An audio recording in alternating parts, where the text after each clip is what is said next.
Selamat pagi Bapak Ibu Saudara sekalian, dimanapun kalian berada, mari kita tundukkan kepala, kita berdoa. Allah Bapa yang bertata dalam jalan surga, Allah yang kami kenal di dalam Kristus Yesus, yang telah menyelamatkan kami, yang telah menembus kami di atas kayu salib, yang bersyukur pada pagi hari ini jika sebentar kami akan mendengarkan firman Tuhan. Kiranya Tuhan pimpin sertai kami untuk kami boleh merenungkan firman-Mu.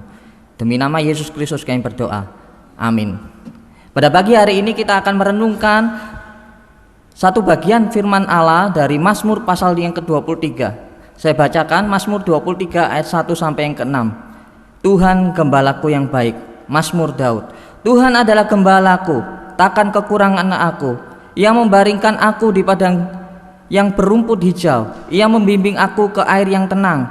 Ia menyegarkan jiwaku. Ia menuntun aku di jalan yang benar oleh karena namanya. Sekalipun aku berjalan dalam lembah kekelaman, aku tidak takut bahaya, sebab Engkau besertaku. Gadamu dan tongkatmu itulah yang menghibur aku. Engkau menyediakan hidangan bagiku di hadapan lawanku.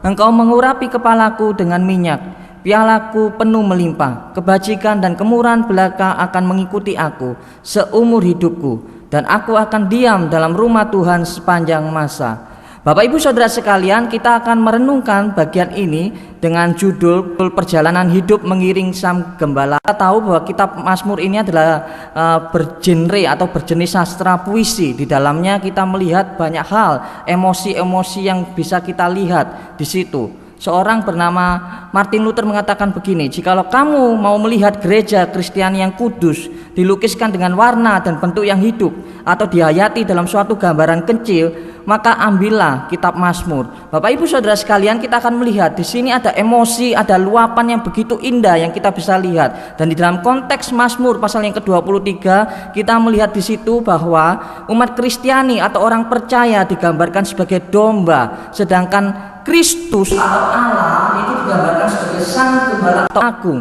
Kalau kita lihat dan bandingkan di dalam Yohanes 10, di situ kita melihat bahwa adalah Kristus adalah gembala agung kita.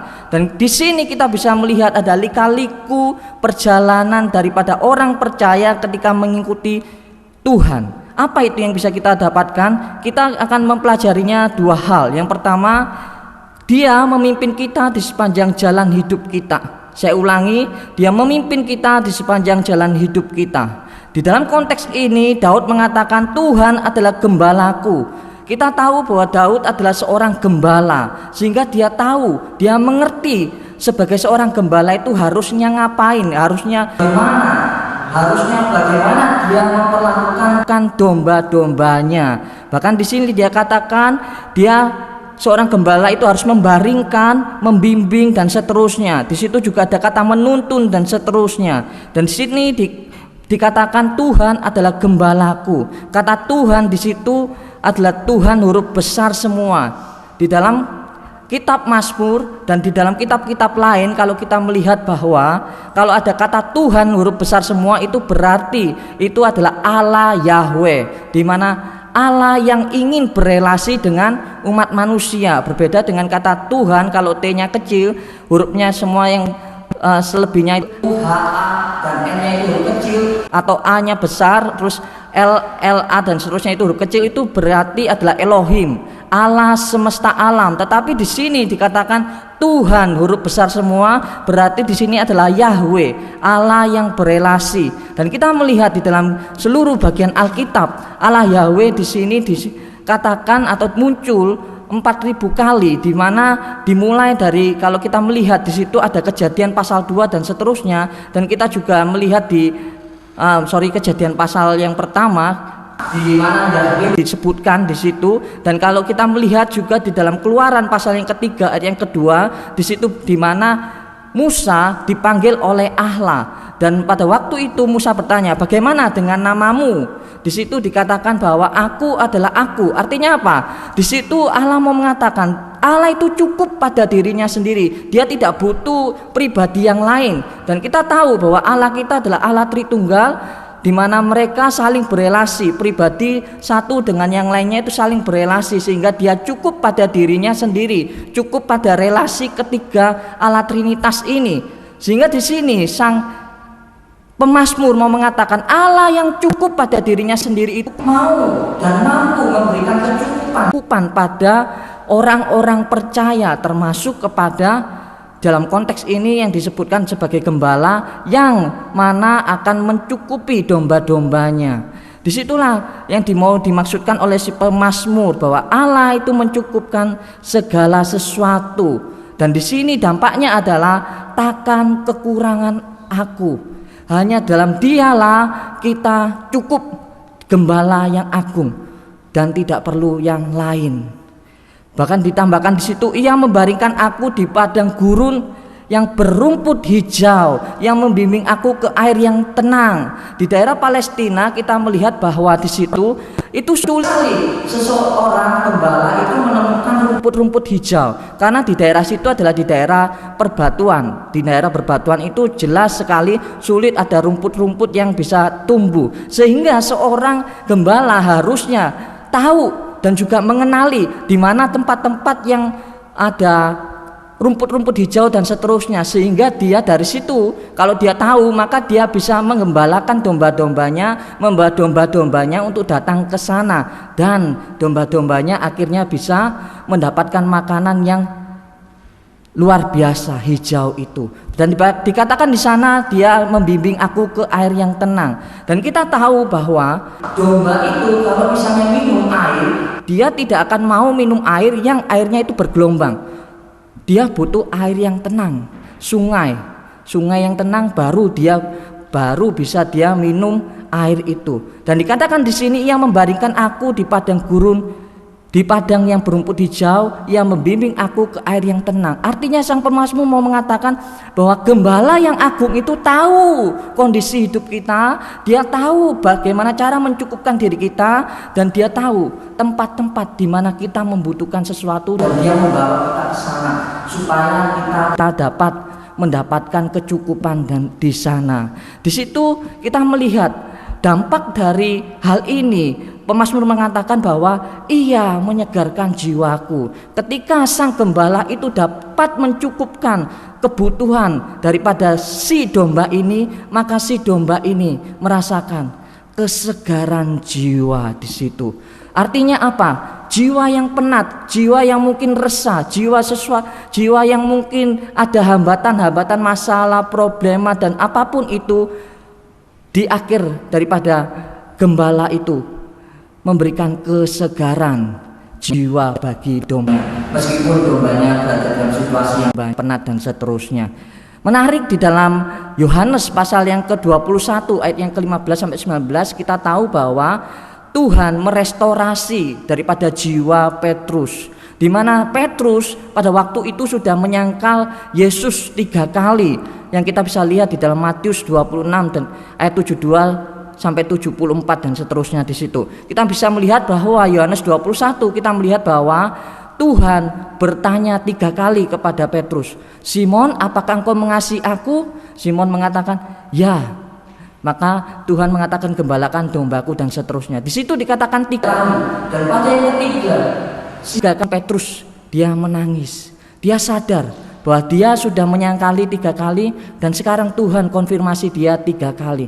Itu artinya apa? Jiwanya yang penat, jiwanya yang penuh masalah, yang sudah merasa berdosa pada waktu itu, sudah menyangkali Kristus, sekarang Tuhan pulihkan, Tuhan restorasi. Sama dengan sang gembala yang dikatakan di dalam Pemazmur ini. Mungkin domba itu sedang dalam proses di mana dia mencari makanan dan dia tidak mendapatkannya, dan gembala yang menolong dia untuk mendapatkannya, dan gembala yang mencukupkannya.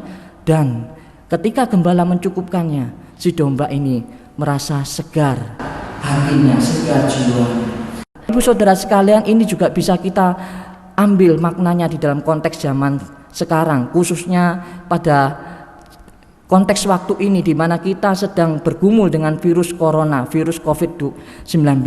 Mungkin kita merasa ketakutan, mungkin kita merasa penat dan seterusnya. Mungkin kita berada di dalam situasi yang tertekan dan seterusnya.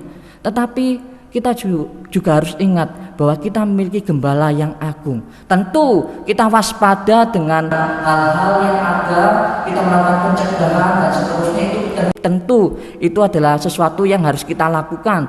terutama juga kita tahu bahwa pemerintah sudah memberikan atau memberlakukan atau memberikan perintah kepada kita sebagai himbauan kepada setiap orang untuk boleh melakukan keluar dari sosial komunitas untuk menyendiri dan seterusnya untuk supaya penyebaran daripada COVID-19 ini bisa hilang.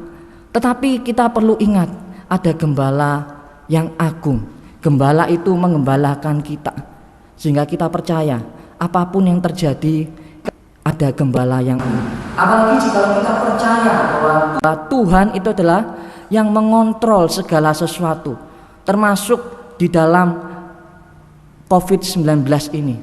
Kita percaya Allah mengontrol segala sesuatu. Mungkin nanti akan terjadi yang jauh lebih berat, mungkin banyak orang yang akan mati dan seterusnya, mungkin ada keluarga kita yang terkena dan seterusnya, bahkan mungkin harus kehilangan nyawa dan seterusnya. Tetapi ingat, di dalam segala sesuatu itu Tuhan mengontrol segala sesuatu, dan disitulah kita tenang. Sehingga lagu yang cukup indah,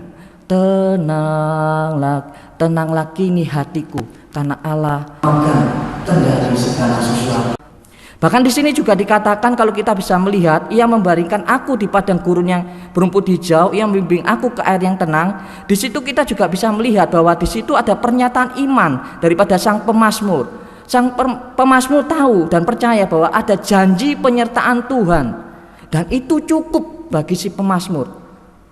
Tuhan berjanji akan menyertai. Tentu menyertai di sini bukan dalam pengertian kalau kita sukses baru disertai, tidak. Tuhan menyertai kita dalam segala kondisi, termasuk dalam hal yang terburuk sekalipun.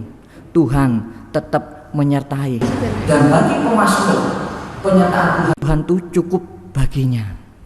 Kalau kita bisa melihat di dalam pasal yang 23 ayat yang keempat, sekalipun aku berjalan dalam lembah kekelaman. Ini adalah sesuatu yang bisa dikatakan adalah sesuatu yang negatif. Tetapi sang pemazmur percaya di dalam sesuatu yang negatif pun Allah tetap menyertai dia. Sehingga poin yang kedua yang saya mau tekankan adalah dia tidak pernah menjanjikan jalan hidup yang mudah.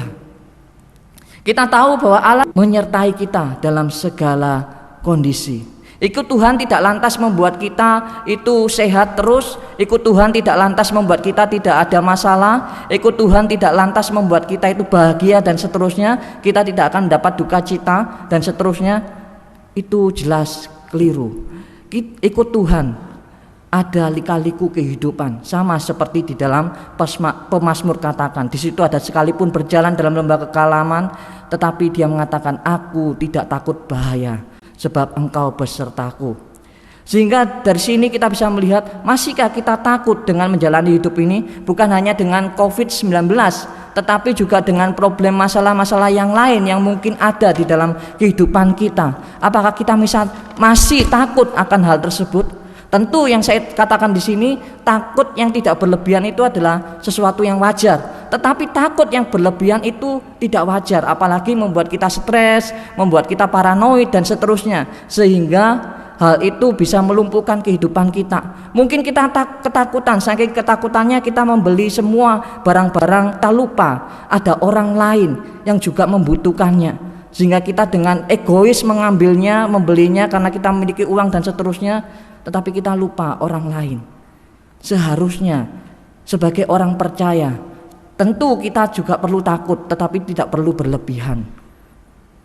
Karena apa? Karena Tuhan memegang kendali kehidupan kita. Tentu yang saya katakan di sini bukan berarti kita tidak perlu waspada. Tidak. Tentu kita perlu waspada, perlu melakukan pencegahan ini dan itu dan seterusnya. Tetapi di dalam kewaspadaan kita, masih kita perlu ingat Allah adalah gembala hidup, gembala kita.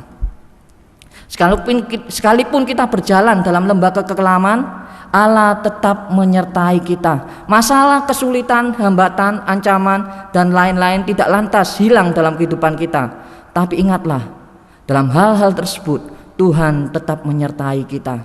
Bahkan sekalipun kalau kita harus mati, mungkin karena kena COVID-19, kita sudah melakukan banyak pencegahan dan seterusnya, toh ternyata kita kena, pun kita akhirnya mati.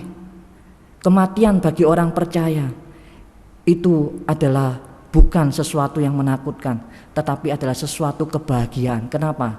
Karena kita bertemu muka dengan Sang Pencipta kita, dan itu pun berada di bawah kendali Allah yang mengendalikan segala sesuatu.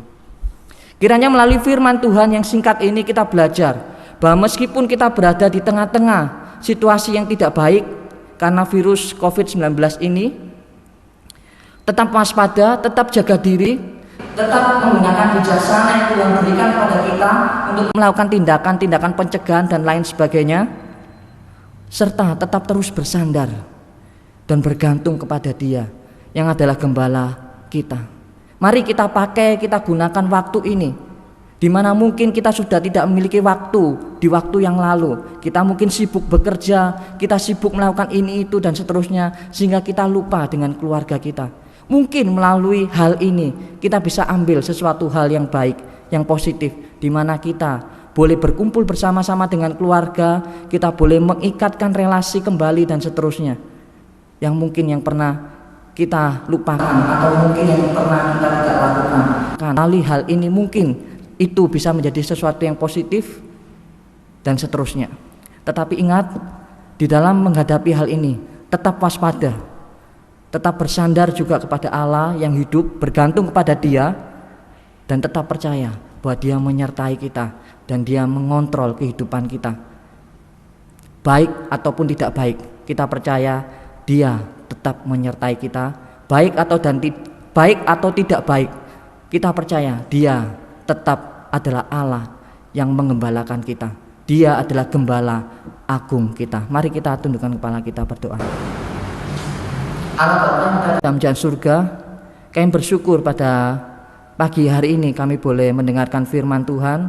Kami diingatkan meskipun di tengah-tengah situasi kami ketakutan karena COVID-19, tetapi kami percaya, kami belajar Engkau mengembalakan kami, Engkau menyertai kami, Engkau yang pegang kendali segala sesuatu, baik atau buruk, tetap Engkau menyertai kami, dan itu cukup bagi kami. Kiranya Tuhan tolong kami untuk kami boleh bijaksana, memakai bijaksana yang Tuhan berikan di dalam hidup kami, untuk kami melakukan pencegahan, waspada dan seterusnya, tetapi kami juga bersandar dan bergantung kepada Tuhan, mengingat ada penyertaan Tuhan yang terus menyertai kehidupan kami. Kami bersyukur demi Yesus Kristus kami berdoa. Amin.